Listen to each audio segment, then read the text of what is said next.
I'm delighted. I'm delighted to introduce Inas Ismail to you. We were just discussing, and I was reminiscing that I've known Inas coming up to 30 years. So that says a lot about us. Yeah, kindergarten. Yeah. Yeah. We've collaborated on different things over the years and very varied things, but somehow there is a little theme as well around kind of women in STEM and women. And so it's a nice coming round. And with Ines now also moving into neurodiversity and education and all this virtual space, it's becoming very topical actually to the sorts of conversations that we have here as Impact Win on how do we create that more diverse world that's going to help us highlight and play to people's strengths and bringing the collective to help to actually transform us and transform all the systems of this world to more sustainable ones. So today we're delighted that Ines is going to speak to us from her experience of starting up her business, what is happening in that space, the role of startups, the impact she's having, the impact that we can be having. And as per usual, we'll also move into a discussion on how that virtual interface is playing out for us and how we can improve them both for startups like Autsera, clients that are Austera's or yours, and also our everyday working. So with that, Ines, take it away. It's all yours. A pleasure to be here among a group of strong and purposeful and impactful women. I'm the co-founder of Autsera, as Shima said. We build games to help neurodiverse children unlock their social potential. So, for us, neurodiversity is a blessing. It enriches this world. It means challenging the norms, and challenging the norms is a way to invention. However, with neurodiversity, and if we specifically autism, but other neurodiverse diagnoses as well, and other psychological issues, could come social skills struggles, social communication struggles for human beings. So imagine you're a parent of a child who's struggling socially, and in many occasions, you're left clueless on what to do, especially if you're not a professional in the field. And usually, you could get advised to see a professional. Okay, if I received an advice to see a professional, take my child to a professional face-to-face, how can I act on this advice? It's a great advice in principle, but in order to implement that, to get this professional support, I need to answer a few questions first. First of all, who this professional is. By who, I mean, how can I find this professional? Do I have enough information about professionals in the field and how to choose one that suits and can support my child? This is not always available. This is not easily available. Second, what? The know-how of this professional and whether it matches my child's needs. Third, how they deliver this content to my child. Are they engaging enough? Is my child drawn to them? Do they show interest in my child? So the way they deliver their training makes a huge difference. Also, when? Do they have enough time? Do we have enough time, like a convenient time for both of us? And is this time also available either virtually or in face-to-face at a place that's convenient for both sides? And finally, how much would that cost me? How much would it cost me to get the help of this professional at a convenient time, at a convenient place, a professional who knows what they're doing and are able to engage my child. Lots of questions, and I'm not sure that we can answer yes to all. That's if you're seeking private support. If you're seeking state support, add to this filling lengthy paperwork in order to fit complex criteria of the system to be granted this support. Wait for months, really months, to be assessed for and get a diagnosis, either it's autism or other social and communication needs. And third, dealing with overstretched budgets. So even if you get a support, are they able to provide enough money to cover to get professional people enough amount of time, and again, at a convenient place? So lots of questions that are very difficult to answer yes to. I personally had this struggle with my child. We went private. I remember at a point in time asking a professional for a refund because I found that they, despite all the credentials and the certificates, are totally unable to even understand where we are. I went to another professional who was okay, but then the cost was too high for me to be able to sustain and to deliver to my child enough number of times. And even with that, I wasn't sure that this covers all my child's needs. So I'm not alone in that. In fact, 75% of children who need social and communication support do not have any support plan. By support plan, I mean from the state. 70% of parents say that their children receive the support late or that it is inadequate. On the supply side, there is at least 500 million budget shortage, and this number is rather 2 years late, or 2 years old, sorry. If you go private, the cost of an hourly rate of private support is around 120 pounds an hour.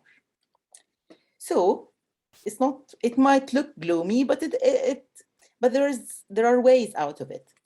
What we thought of is to combine effective interventions that have worked for children before on a mobile tech platform, whether it's VR or not, and use gamification and apply rules of human-centered design in order to provide social communication training that is effective, accessible, engaging, and affordable. That's the principle. It is not that easy to implement, of course. And not just that easy, not easy. For many parents, there are lots and lots of concerns about going digital. I will share a few. You might have more, of course, but I know as a parent that I had problems with concerns about withdrawal from face-to-face interaction, effects on eyesight, posture, and other health issues. I was worried about whether it will impact negatively their creativity and online safety and security. There are ways to manage this, but of course, these are valid concerns that we need to be very careful about, and there might be more. What we did at Autsera is started with a very big undertaking. We decided to go with virtual reality, and we did develop a prototype in virtual reality. We didn't do it ourselves. We had a specialist company, do it for us.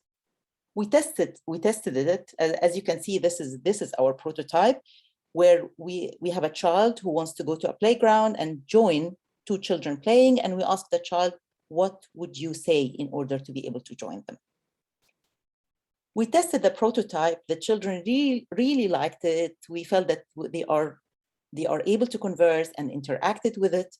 However, we had some serious concerns about legal issues. So headset manufacturers recommend their headsets only for 13+. which means that if we're talking primary school children, that was the age we're targeting, where the intervention could be most effective, would not work. Second, some parents found that their children putting a headset on at this early age could be hazardous. They could trip, they could whatever. I mean, they felt that it's also taking them from the real world. So we decided to put VR on hold, and we moved to tablets. We developed 2 prototypes on tablets, again by agencies, not inside Autsera, not by our own team. And we found that the feedback we got from children and also from teachers was very reassuring. For example, one that talked about feelings and this picture, what does it trigger in you, or what do you think they feel, was received really favorably by teachers who said, well, we don't have anything like that. We need to come up with social situations and share it with our children and then get their feedback. So that was really encouraging. But of course, you cannot stop here, because all these are prototypes, these are small things, you get some feedback, you really need a real product. So what we did, we went back to the drawing board, we started all over again using the feedback we got from our talks and our school visits, and also parents' visits. And we developed a product, 3 levels of difficulty, talking about emotional intelligence and facial expression recognition, and with a dashboard that the teachers and parents can look at and see how their children are progressing. Developed that in-house this time, I'm very proud of it, and went back to our testers who gave us their honest opinion. And by the way, that was during COVID. So not only we developed a virtual interface, we also tested it and did our user research virtually. We sent them Google Forms to fill. We asked parents whether they would film their children playing the game and send us feedback. Some of them sent us pictures, some sent us videos. Of course, I cannot display it here for privacy, but we got lots of interaction. All that was virtual because we had to. It was COVID, we couldn't go to school. This is one of 3 forms that we shared with parents. One at the start of when the child first sees the product. Second one during the time they are playing and how they are interacting with it. And third, towards the end, and that was more of not just the child, also the teacher or the parent feedback about how useful the prototype is. And we didn't take any comment personal. Luckily, we moved to a second phase of the project. So from 3 levels of difficulty, we increased the variation. We added more emotions. We decided to add different skin colors and also tutorials. We added the option of creating characters. We improved on the dashboard. And we thought, wow, that's great. Now we have a really full product. But then we got some more feedback and realized that, you know what, we're not exactly there. So now we are in our 4th iteration, and with the help of the STFC, we are improving on our dashboard, on our progress tracking, so that we can deliver a better product, a better virtual product. So I believe that structured content, progress tracking, personalization, gamification, and accessibility, and very big on accessibility 24/7. All these are elements that you can deliver in a virtual product, and sometimes even better than you can deliver face-to-face. Progress tracking, by progress tracking, I mean automated progress tracking, that as the child plays, you can measure and visualize how the child is progressing. Structured content, this is also, if you design the whole product before the child sees it, that's not always needed, by a professional who has the experience. But again, sometimes professionals miss points just because they are not following a structured content. Even personalization, you can achieve it maybe in a more scientific way on a virtual interface, because you are measuring how this person individually is progressing, and you can tailor to that. And gamification, of course, you can present it in a game format. Safety is an issue. Safety is an issue, and it will remain an issue, but you can always put locks, you can put screen time limits. There are many things you can do about safety. And of course, also parental supervision if needed. By that, I believe that we can bring a lot of value to families and children, to families and the child themselves and their ability to gain skills earlier in life, and also to schools and the whole society in general.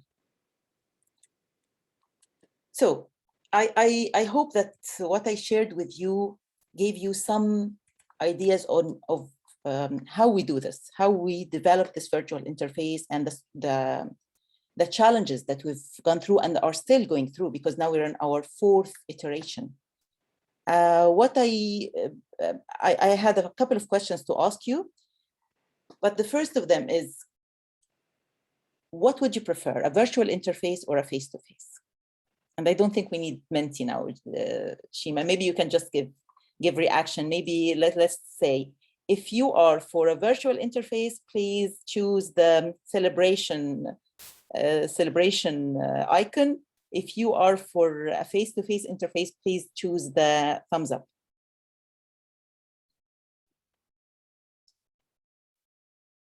For me, I think a bit of both. Okay, let's say for both, let's say the smile. The heart, okay, yeah. The heart, okay, the heart. Okay. Brilliant. Okay, I can see that heart as well. I'm just trying to find it. Yeah, never mind. Heart. Oh, so heart wins. So both. Yeah. I would go with that too. Yes. So I hope that what I shared was like told you a bit more about how we're trying to do this, and that it certainly is not easy, but I think the more you research, the more you work with and co-design, the more you can deliver a virtual product through a virtual interface that can really be useful. Fantastic. Thank you very much, Ines. If there are any questions for Ines, please go ahead. Otherwise, we'll shoot some questions at you to have a discussion around them. But if there are any questions for Ines now is the time to go ahead and ask. Yeah.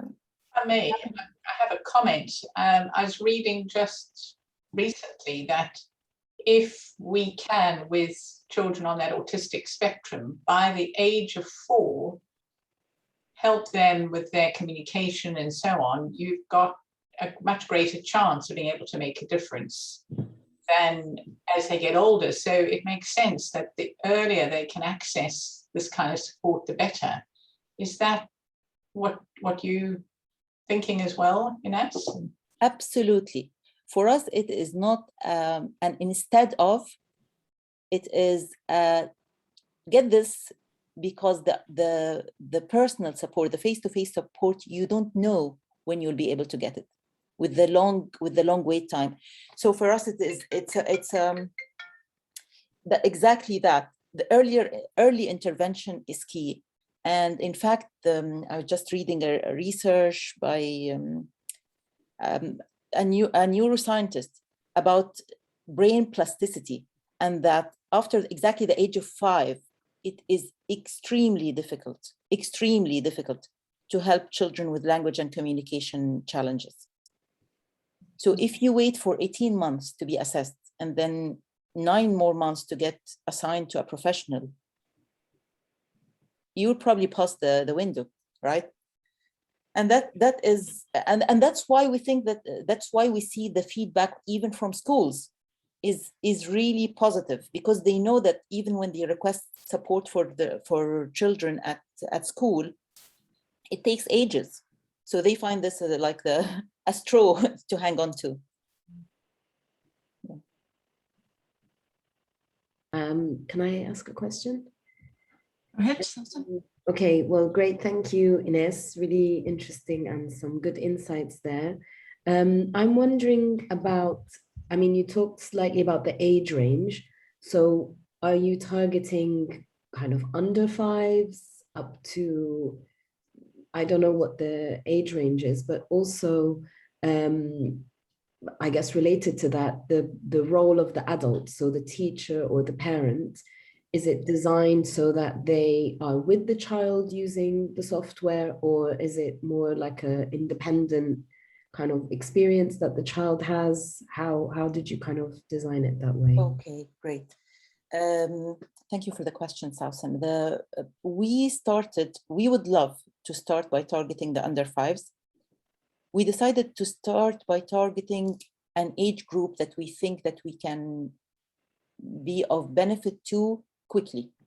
So we started with KS1, which is reception year 1, year 2, where they're still learning facial expressions. And in fact, our user research showed that most parents, from at least from those whom we surveyed, start to panic at the age of 6, at the age of 6 to 7.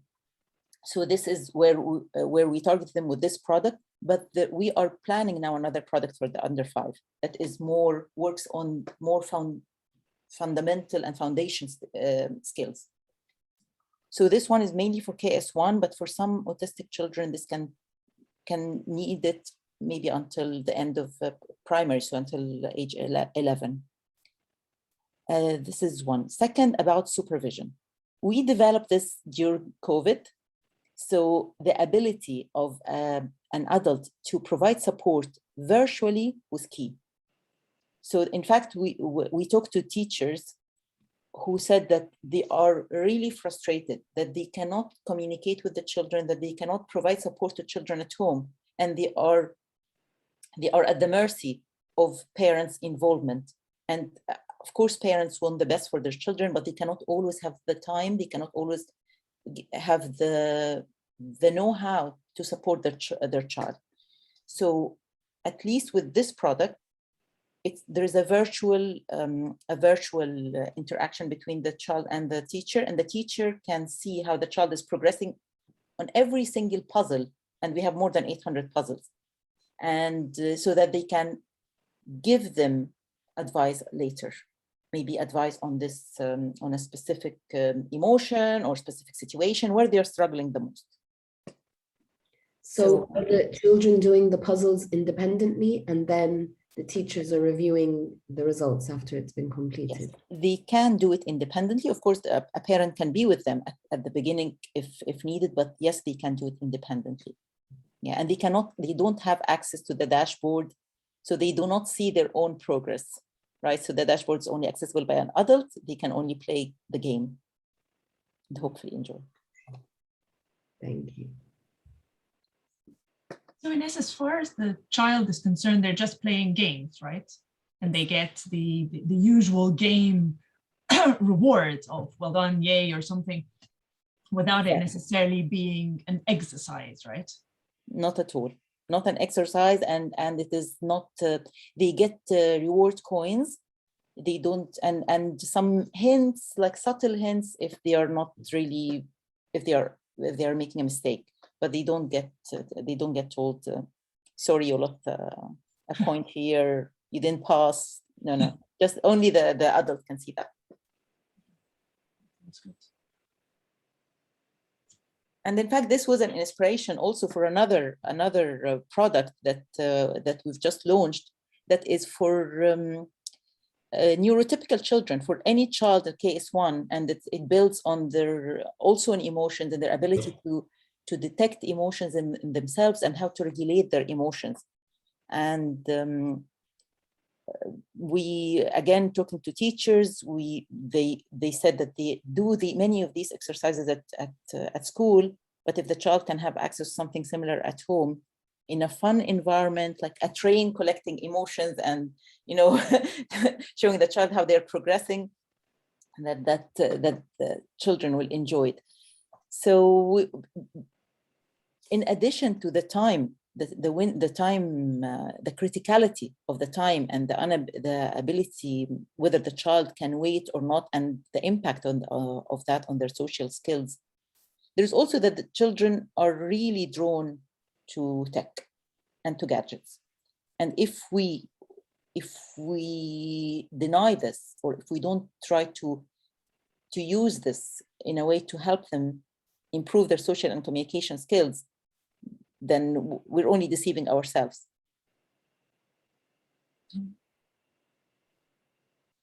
So Ines, I think this leads us nicely into the question we have for the group.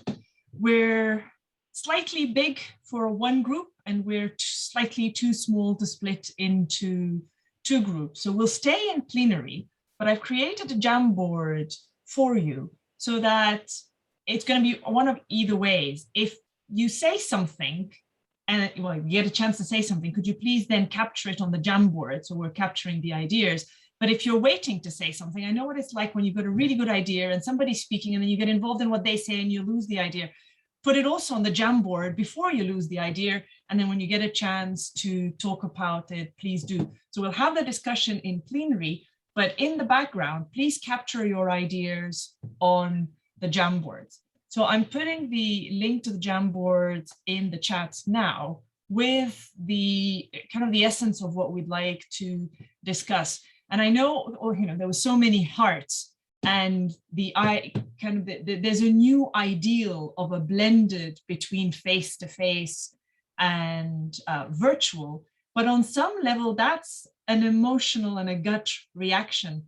I'm not sure we're at a place where we truly understand what are the advantages of virtual over face-to-face and what are the advantages of face-to-face over virtual, so that we can start to create these blended environments that truly take the best of both worlds. So the question here is intentionally kind of what's it called, the dichotomy is, can you please say what are the advantages of virtual over face-to-face and what are the advantages of face-to-face over virtual? And I've kind of indicated, please use different colored post-its. They're there on the board as well.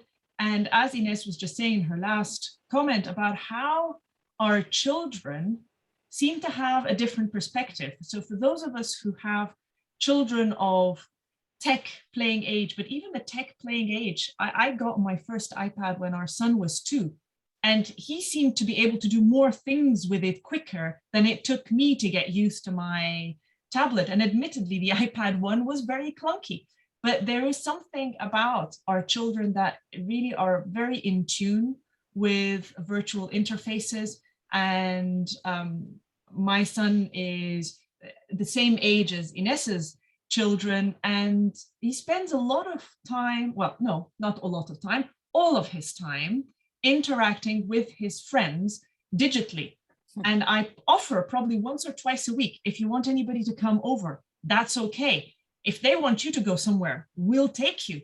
But actually, they all prefer and choose to co-create, talk and interact and spend all afternoon together online than together in person. So if any of your comments come up and you kind of go, oh yeah, I feel that way, but actually I'm seeing my children behave otherwise, or my nephews, my nieces, people I teach, by all means, make a little note if you think there's an age component to it. Otherwise, just, yeah, we'd love to know what you think. So now I think I've spoken too much. You've got the link. I'm going to split my screen so I can see you and the board.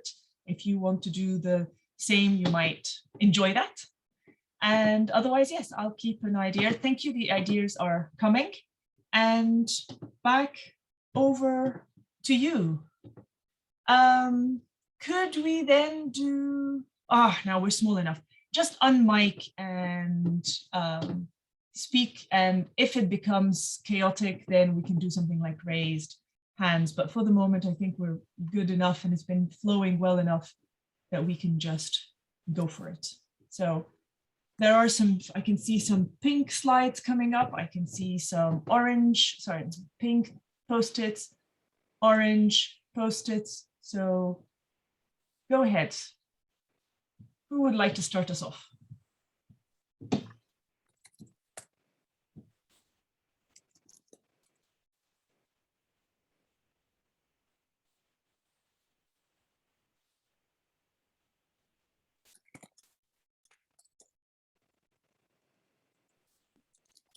Whoever's using the blue Post-its, could you please change them to pink in case they get mixed up? Then we know that you mean advantages of virtual, and keep orange Post-its for the advantages of face-to-face.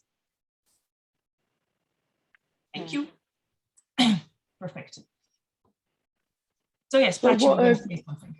Yeah, what I've seen with doing virtual networking, workshops, all kinds of different events over the past 18 months is that it can create more accessibility in terms of, you know, if people have problems with time of getting somewhere. So if that was an issue for you, or if you've got a child or you have physical disabilities, then being able to do some of this from home can be really helpful and create a more even playing field. But then you've got the kind of unevenness of, have you got the access to the technology, the broadband? You know, it's weighing up the advantages in one area and the disadvantages in another. And I've rushed out this morning and rushed back because I've been to a physical networking meeting and then coming back to an online networking meeting. And so it's this sort of integration of education where you can be with people, but does it work for all of those people? Is it more equitable for some people to be doing it from their own home and saving time and money traveling as well? So, I think we can build arguments both sides in education, workshops, networking, whatever.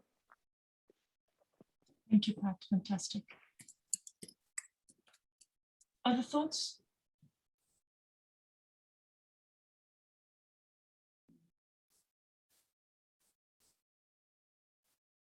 There are lots of great thoughts on the board.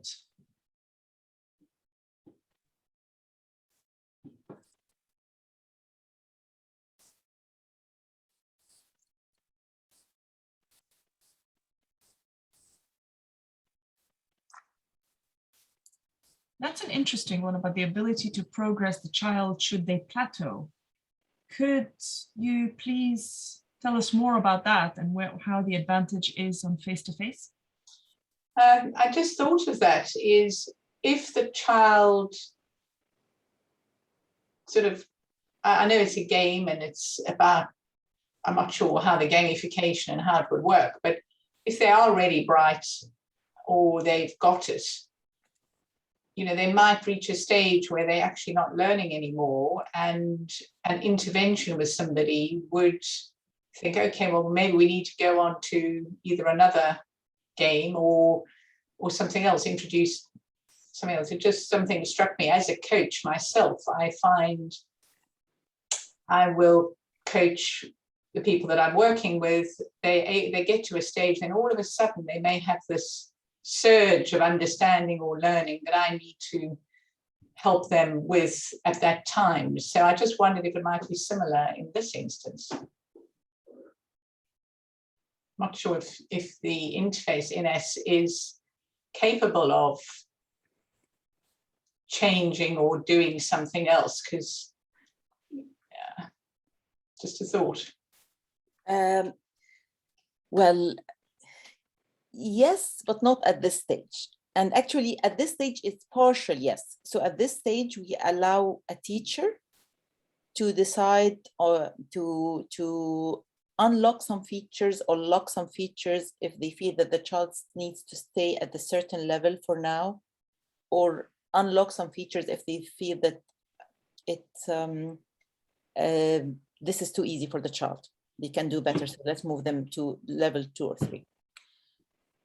we are building, hopefully with the help of the, I think, Science and Technology, STFC Council, the National Science and Technology Council, we are doing a project now in order to improve the smartness of the game, so that the game can start doing that on its own.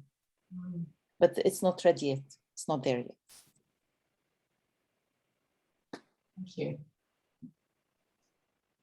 But having said that, I believe that at a point in time, no matter how smart a machine or a program is, the human touch can, is needed. So we'll always allow a teacher or an adult to overrule the game. And I suppose, is that about knowing when is the game appropriate and when is something else? So it's just used like we do. We use different tools at different stages. Yeah, yeah, exactly. And also we cannot claim, I don't think it is wise or it is ethical even to claim that the game does everything on its own. So we look at it as a tool, and we think that the tool can work with other things as well. In fact, the name Autsera comes from an incubator for autism. So we believe that it could be like a safe incubator where they can start to learn and practice in a safe place, at home, in a safe environment, and safe time where they are not that anxious. And as they build their skills, they can then take it to the outer world, because that's where they really, when and where they really need to apply it.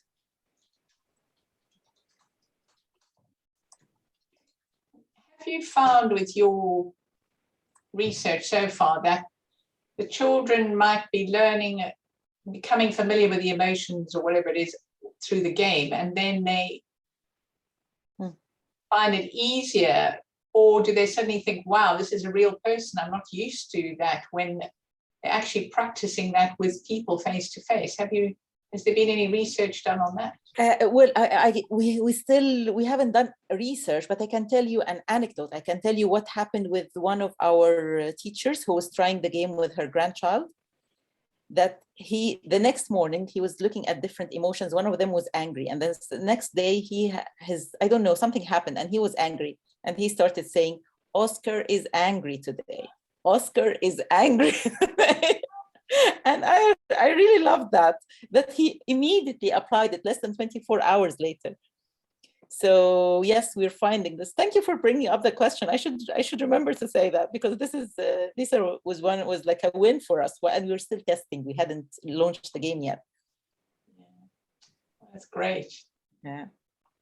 Yeah, in fact, it really does. And also because it's not just detecting the emotion and facial expressions, even situations, and being able to use their inference skills and to see that this situation could trigger this emotion as well.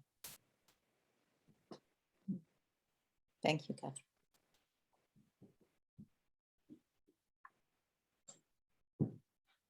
So one of the other things that is also clearly coming up, and I think Catherine's comments is a real embodiment of that, of actually we can get a lot from the virtual spaces, but then there's some of the things that are potentially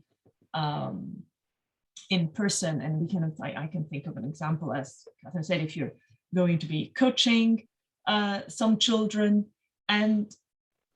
or trying to kind of have social activities that bond social cohesion with groups that typically interact virtually, because a lot of children, of course, while spend all afternoons virtually, will have seen each other potentially at school if they go into the same school, that is. But we've seen with the kind of the total lockdown, things like coaching moving to face, but still virtual. So we're not necessarily talking about, we are talking about the full scale and spectrum of virtual that could be completely, as Ines says, a child playing a game to a child playing a game on their own, and then a teacher picks it up in person at school, or someone that's having a virtual interface, co-creating, building challenges, so on, and then having face-to-face coaching. And as we're learning in this space, we'd like this group to come up with a set of recommendations of how to make the virtual space more effective.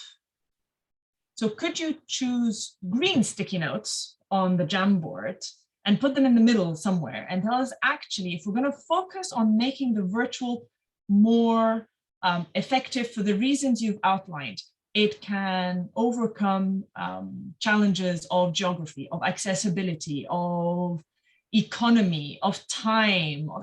So the virtual has got a very significant space in our lives. We've got Ines's example of how that's changing children's lives as we speak. But moving forward, how can we make it better? It's not going away. We are getting into that blended, but sometimes I fear that there's almost an inertia pulling us back to the face-to-face, and that we may lose the advantages of the virtual. So if we spin that kind of more positively, instead of just a fear of losing the positive, moving forward, how do we make that the virtual interfaces work better for us? And it's not just for Ines's business. This is really a question for you. We all have these virtual interfaces. So for our work, as well as Ines's, how do we make the virtual more effective? You can draw in some of the face-to-face in-person ones as well, but yeah, how do we keep the best of this and build on it?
If you particularly agree or like with any of the ideas that are coming up in the green post-its, remember you can go into any post-its and just add a star. And that could mean that, I really agree with this, I really like this one.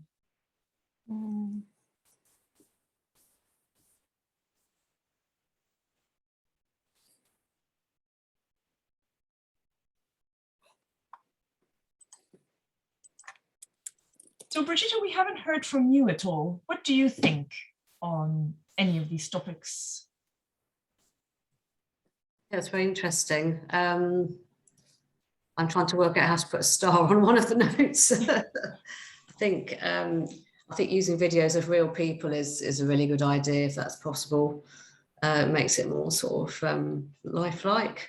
I think it's a great thing to have as in conjunction with professional advice, and yeah, really good. Great, thanks. Petya, any thoughts? Yeah, I think it's all very interesting. I do agree the kind of smaller groups is definitely yeah, like kind of one-to-ones, or where you kind of feel more like you can just chat to the people. I definitely agree with that one.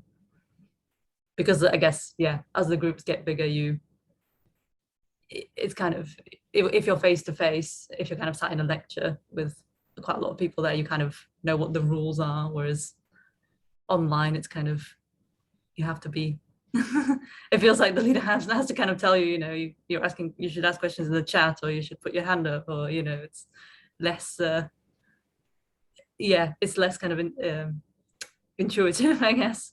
Okay. Yeah. Because we were still learning. Yeah. Wow, thanks. And Maha, are you still with us? We haven't heard you at all today.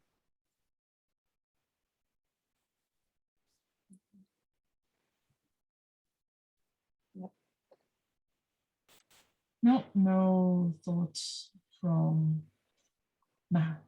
Selson, any other thoughts? Particularly from your experience of doing a lot of things online in the education sphere. Yeah, I mean, I was actually just typing another sticky note as you were asking me. My thoughts were around using the kind of the physical world around the child as they're using the technology. So, for example, when we do online classes, especially with younger children, we encourage them, you know, we'll do games and activities where, you know, they have to run and find something, a certain color or shape or whatever, so that they're not just sitting in front of the screen. They actually have the opportunity for physical movement, for bringing what they're seeing on the screen and relating that to their environment, and using senses that are different to just sight and sound. So rather than just I'm watching, I'm hearing, or I'm pressing or typing, using the sense of smell. So, you know, if we're introducing them to social concepts, I'm just imagining here because I haven't actually used this, you know, software, but trying to, you know, smells are very powerful in social situations, particularly I think with children when they meet, say, an adult for the first time or something. If they smell more than we do, they notice little things visually as well. So kind of, I found it really useful to try and integrate kind of the wider senses and the wider environment when doing sort of online learning and things and activities. Justin, you've just given me an idea, because we do a lot of that, and I teach professionals. So the youngest person I get in my classes is either a master's student or has a master's and up. And we try that, we do a lot, and it's unbelievable how much kind of smiles and things I get when I go, right, you have 1 minute to go and get a common household object that represents you. And, you know, you kind of feel almost a frisson of excitement, but it's different. You know, you have to get up, you have to go, there's time, there's this, and trying to find a way. We're still virtual, but their own environment comes in. I've never thought of using smell. So for me, that's going to be one big takeaway. So if we could then, if I could kind of do a quick cycle through all of you again and say, if there is one thing you're going to take away and make your virtual interactions more effective after this session, what would be it? For me, I'm definitely going to ask them to bring something with a strong smell, and I know exactly the course I'm going to do it on. So, Catherine, what would you take away from today? I think one of the senses we haven't talked about is taste. So I wondered if there was something around taste, although it's not as it may be shared, it's depending on what you were doing, if it was cooking or thinking about the taste of something. But what would I take away? I'm finding this absolutely fascinating, this discussion, because we tend to think of it's either or, but this whole idea of blended, and we can be getting people maybe to move around more. What I have done, and I might start doing more of, is getting people to perhaps just do a little bit of mindfulness or something like an actual activity before we go into a session. So that might be my takeaway. Thank you. Pat? I think for me, it's the really being creative about all the activities you do within a session. We're not just sitting looking at a screen anymore.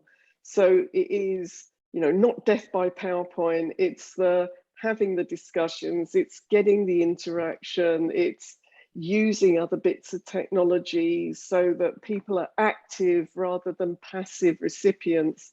So I've been on courses where you have to stand up and dance at some stages, you know, just to get everybody moving, or listening to a piece of music. So I think, yeah, that idea of using all of our senses rather than just looking at stuff is really important. That's what I'd take from it. Fantastic. Thank you, Pat. Petya. I guess the main thing is that, you know, it's quite nice to see that we're not all just like rushing back to get to face, and it's more kind of actually virtual. The experience we've had is that virtual has actually a lot of advantages, and yeah, I think definitely the creativity that you can have with these virtual events. Clearly, I've not been to many creative ones. It's mostly just watching a PowerPoint. But yeah, yeah, I like the idea of going to get something from your house. That sounds really interesting. Fantastic. We'll need to talk, Petya. Yeah. Yeah. And Selson? I think I have lots of takeaways. I really like the discussion around the specific benefits of online and in-person kind of experiences, because I think I am of the mindset of that there are advantages to both, and I try and combine both as often as I can, but actually drilling down into why and what is this, you know, good for, and what is that good for. I think that was really useful and has planted some seeds in my mind as well. Thank you, Selson. Fantastic. I have a quick question, and also gives Ines time to have a quick think, because Ines, I'm going to ask you the same question of what you are taking away from today. But in the meantime, because I'm organizing the post-its in the background, someone wrote a yellow post-it that says captures the mood better for digital migrants. And I'm not quite sure I understand what that means, and whether that needs to be an orange post-it or a pink post-it. Is that an advantage of face-to-face, or is that an advantage of the virtual? What does that actually mean, if you don't mind explaining? And then what's that being Daniela who left? And we will remain, it will remain a mystery. Is it someone here? I think you can see the photo of the person. Oh, Shima, it's not No. you. No. Ah, this just shows that you are there now at this. Yeah, exactly. Okay, I see. So can anybody take a guess with me? Captures the mood better for digital migrants. Digital migrants.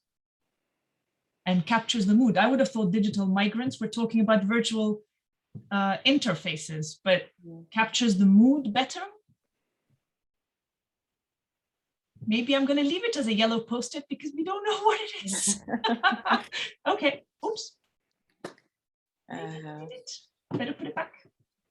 Captures, I don't mind, captures.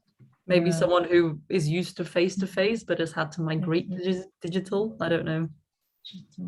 I don't know. I will migrants. Now I have to. Good thing I just said that. I remember so save. It's still yellow.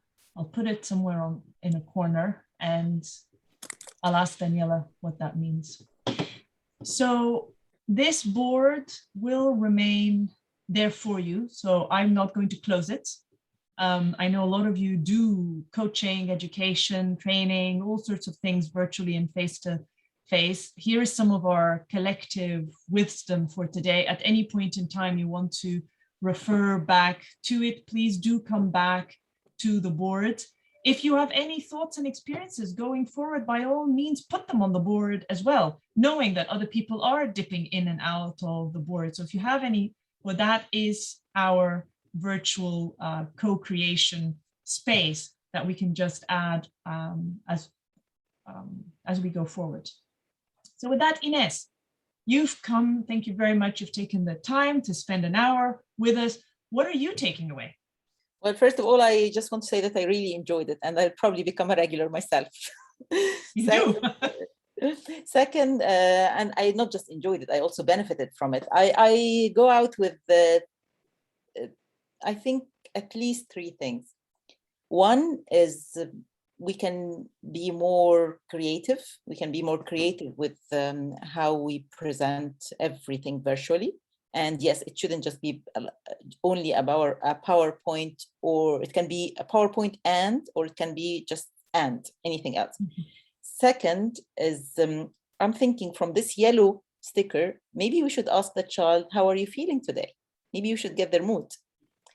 So this yellow the yellow sticky note is, I don't know who wrote it, but it triggered something in me. And third, last but not least, more senses. Certainly more senses, smell, taste, anything else. We're making it more interactive in that sense. And fourth, I can add the videos of real people. This is something we could look into it. I don't know how feasible it is, but it's certainly, it's an option that we can add to the game. Or to our games in general. I think this idea of, and kind of almost ending on it, of how to link and engage and tap into emotions in a virtual space is really very powerful. It brings us back to the core purpose of the session in the first place, was about this interaction between emotion, socializing, and virtual interfaces. And so I'd like to share and end with you, and maybe if you could tell me how you feel. This is a check-in that I do on my sessions, and it pretty much says, how do you feel today? And could you tell us on a scale of 1 to 9 sheep, which sheep you are today? And with that, I thank you for being here. As usual, you know that we remain having our